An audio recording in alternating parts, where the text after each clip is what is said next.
Troy's a good guy. Troy is a good guy.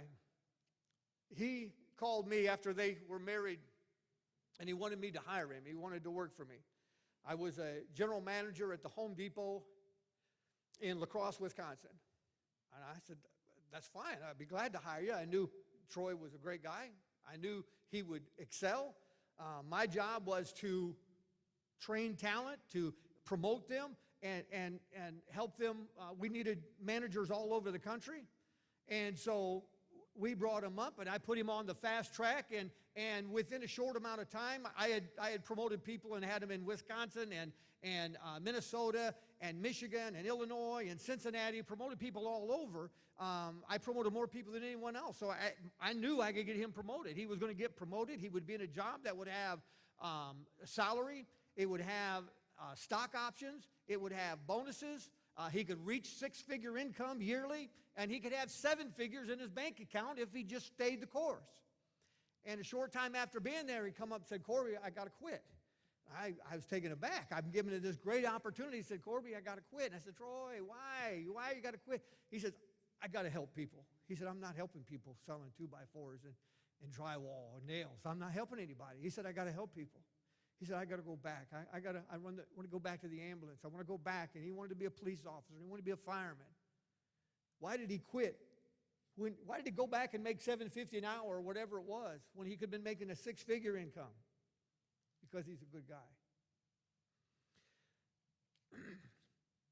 I've got some of the dates in areas that he worked,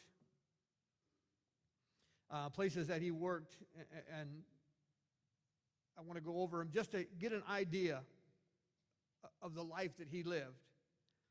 In 2003, and I believe that was up to present, the Fulton County Ambulance for 16 years. 2001 to 2014, Galesburg Ambulance for 13 years. 2006 to present to current, Tazewell Fire Department, 13 years. The Lewiston Police Department, 2014, and I think he still helped there to present, that was 5 years. And of course, he belonged to these fine gentlemen, men and women, the Fulton County Department,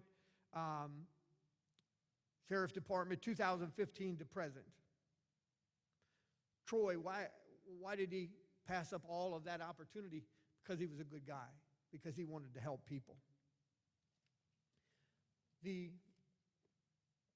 last thing that Troy did was he got that radio call. I believe it was to someone else. And he said, I'm 4 minutes quicker. I'm 4 minutes sooner. He said, I'll take the call. Why did he do that? Why? Because he was 4 minutes. 4 minutes difference because he was a good guy. So Troy was not just someone that we could stand up here today because of this particular time and say he was a good guy. Troy was genuinely a good guy. I talked with Amanda and the girls just a few minutes ago, and they had a few things that they wanted me to say about Troy. And mainly, they just continued to say it was meant to be. He was meant to be our father. They said it was written in the stars. I didn't know, Amanda, that was a song that actually says he was written in the stars. But they honestly believe that when Troy and Amanda met each other, that was written in the stars, that was God's will. And God does that, believe it or not. I'm a firm believer that God puts the right people together to make a difference, to help, and to build a beautiful family, and a beautiful family that they actually have. And the girl said that he would go to ball games, dance recitals. He was family oriented. All he had to do was look on his Facebook, look on their Facebook, and you'd see a big smile.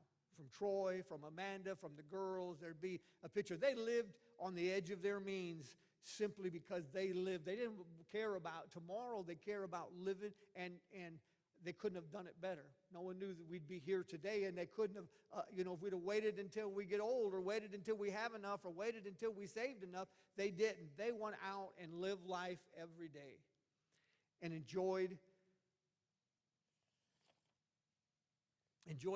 the life that God has given them, that they had built together. He had worked at one other place, and I am not real familiar with this. It's the Alias, WMDSRT Region 6. And the officer told me that the officers would know what I'm talking about, and for the rest of us, it means that he was on a SWAT team as well. So besides all these other obligations and responsibilities and things he did for the community, he did that as well. I had said earlier that you have a community that love and respect what you do. And personally, I'm in awe at what our first responders, our officers do. But you have a community, obviously, that loves you, and a state, and a country, and a president that loves you. But more so than that, you have a God in heaven that has called you for the job that you're doing. It called Troy. That's why he couldn't work at Home Depot. That's why he couldn't take on any managerial jobs, because God called him to do something else. And we have many men and women here today that God has called to do this fabulous job you're doing. And we all say thank you. Thank you very much. We can't thank you enough. And the few donkeys out there that have different idea, the Bible says life reaps what it sows. But what you do is act of God. The Bible says in Matthew 5:9, blessed are the peacekeepers, for they shall be called the children of God. So whether you like it or not, you are the children of God. You are the peacekeepers. God appointed you to do right and to help the needy. The Bible says in Proverbs 21:15, when justice is done, it brings joy to the righteous, but terror to the evildoers. I got another one like that I like. Romans 13:4.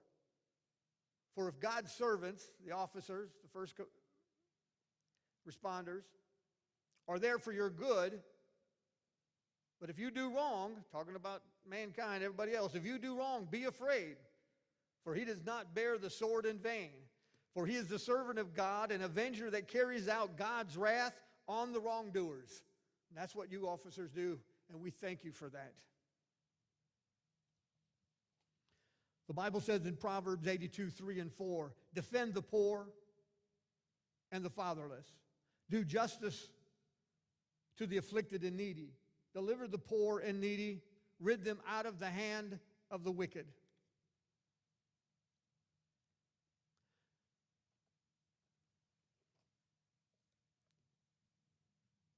I can't tell you why we're here today, why this happened. Circumstances we'll never understand until we stand before God and he can explain why does this happen. But I know that we have a man that served God. We have a man that served the community, and that he is now feeling no pain. He's seeing what's on the other side, and he knows, he's just excited to see you again, for the future again. And if Troy could come back right now for just a moment, and I know he'd tell his loved ones he loved them, but if he could come back and he could stand here for just 1 second, and he would say to you, prepare to meet God. Because that's what he's done. He met God. He knows, he's going to be surprised. He's going to say, I really didn't know I was doing all this for you, God. But God said, yes, I appointed you. I put you in that place. But he would tell you to please look at your life. Check yourself. Prepare to meet God. So one day when this life is over for us, some preacher can stand up and say good things about you, but more importantly, you can stand before God and that you can share. The word says, as I started this, let not your hearts be troubled. You believe in God, believe also in me. For in my Father's house are many mansions. He says, I go to prepare a place for you. Prepare yourself, ready yourself. Troy would tell you, prepare to meet God. I'm going to ask Kylie to come up now, if she would, and the girls are going to come up, and Kylie has something she'd like to say.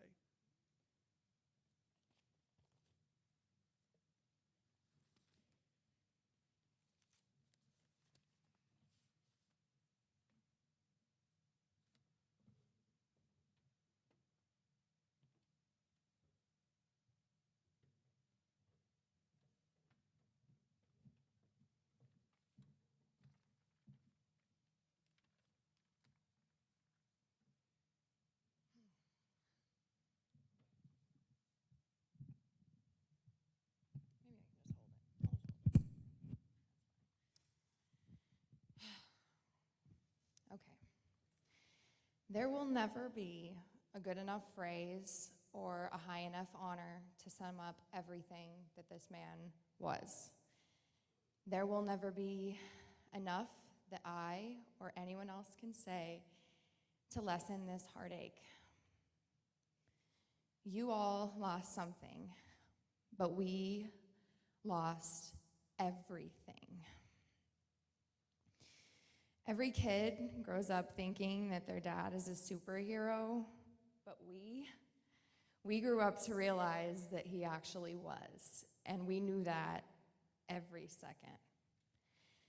There was never anything we needed that he wasn't there for. He knew our family inside and out. If any of his girls were ever off in the slightest, he knew. We didn't have to say a word. My sisters and I have always known just how much love was shared between our parents. We were constantly yelling at them to stop making out on the couch, or for my dad not to grab her butt in public. That was a constant. My sisters and I have been inspired by their marriage every single day for the last 20 years.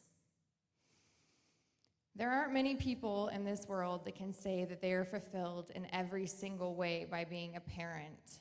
But as I have always said, my father was put on this earth to be a dad. There was never a job that he was better at. We have always known just how much of a hero he truly was.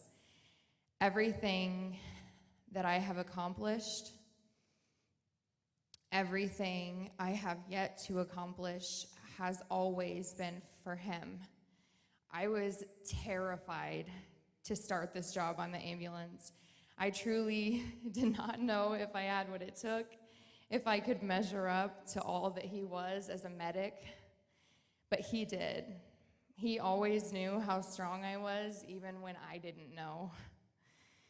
It was always meant to be that way, written in the stars. Him and I in the back of an ambulance together. In him, I found my identity. If there was ever a moment that I was lost in this world, all I had to do was look to him, and I knew right where I belonged.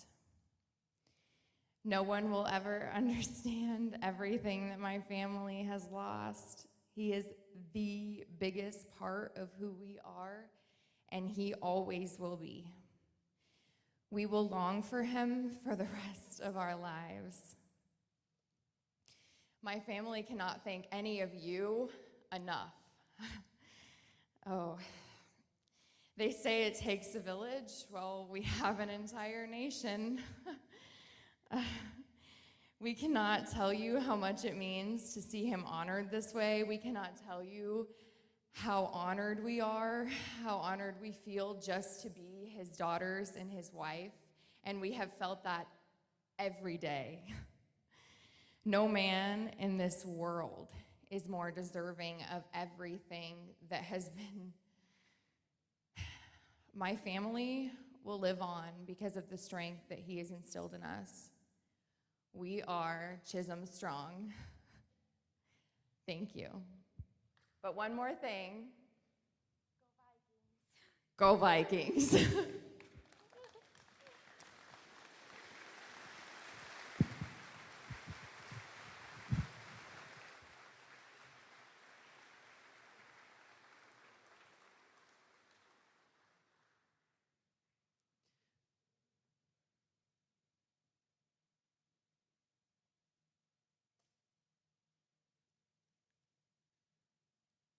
That concludes our service today.